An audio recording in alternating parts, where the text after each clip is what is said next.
In today's episode, we're going to be upgrading the entire ventilation system in my Bitcoin mining shed. Stay tuned.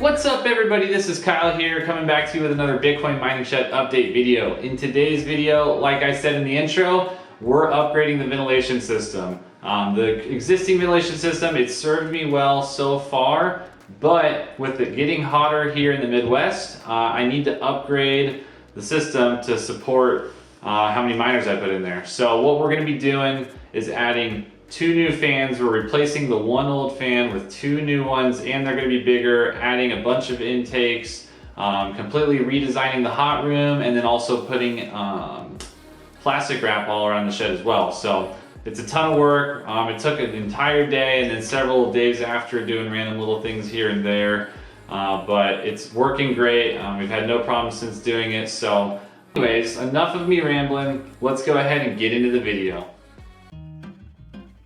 So the first thing that we had to do was empty out the shed completely. And this was a lot of work because there's a bunch of stuff in this shed, surprisingly. We had 6 miners, the shelf, plus the bench, and all the other stuff that was in there. So it took a little bit, but we got it all unloaded out. And then we also started bringing stuff over that we were gonna need. So needed more wire. We were gonna wrap the shed in the plastic wrap. Gotta love the Milwaukee tools. This is the old fan, and this is the new fan. Basically, we went from a 16-inch fan to a 24-inch fan, or 20-inch fan, I believe, actually. And this is my buddy Andy, bringing his stuff to do the electrical. And yeah, this was a heck of a project, but it was pretty cool.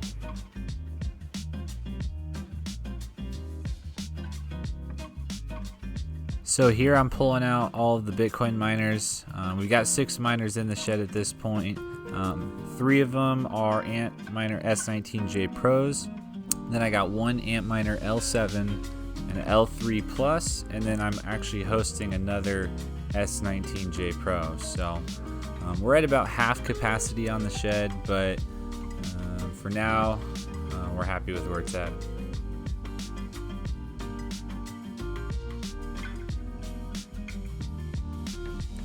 Everyone's favorite part of the project is pulling out insulation. This stuff is definitely itchy and not fun, but you got to do it.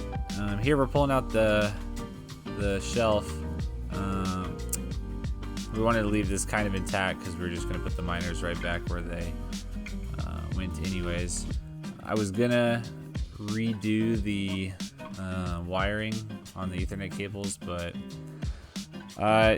it kind of works the way it is, and I was feeling kind of lazy, so hopefully I'll get to that at some point, but not a huge deal either way. So I got everything pulled out here, and we're feeling pretty good at this point.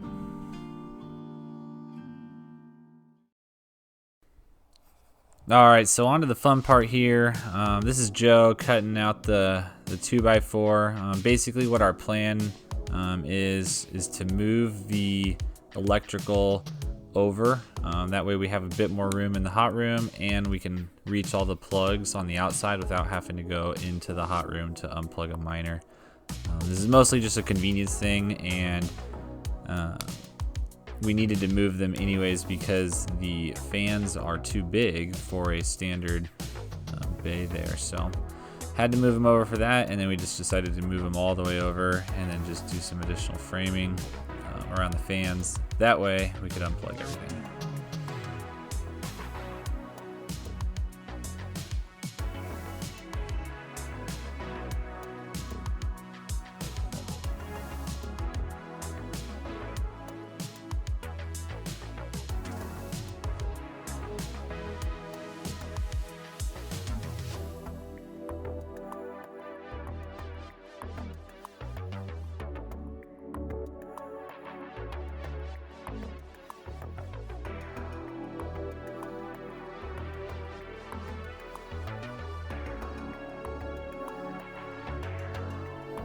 So with the 2x4 stud moved over, we were able to move on to the outside now. So we were starting to cut away this wood, realized that it was pretty sealed in there, had to pull that all apart, and there was caulk around the fan and the wood. So a little bit of a pain to get it out, but we eventually got it out.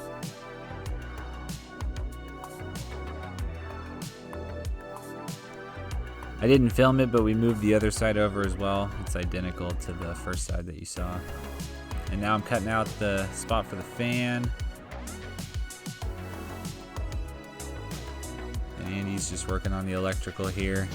Basically, we had to cut the wires to move them over because they ran through the top plate there. So had to put a junction box in, but not a big deal. It wasn't that much wire.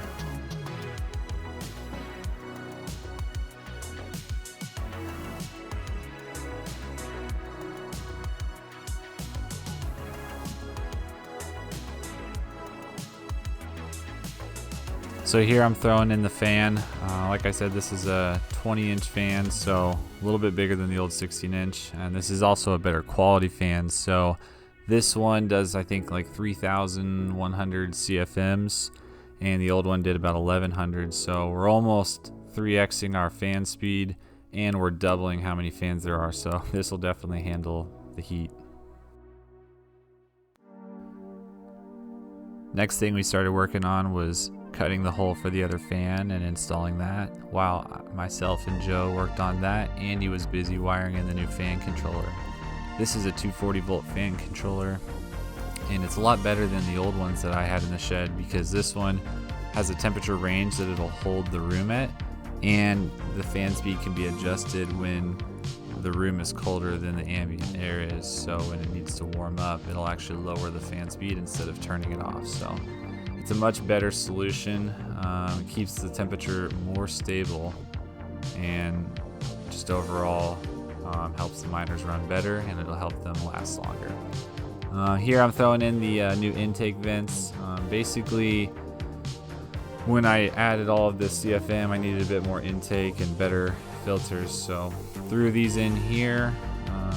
We ended up putting all thread through the 2x4s to kind of secure it, and then we got bug screen as well in front of the filters to keep the bugs out. So next up, I didn't record this because it was a pain in the butt to do by myself, but I threw all this plastic wrap up around the shed.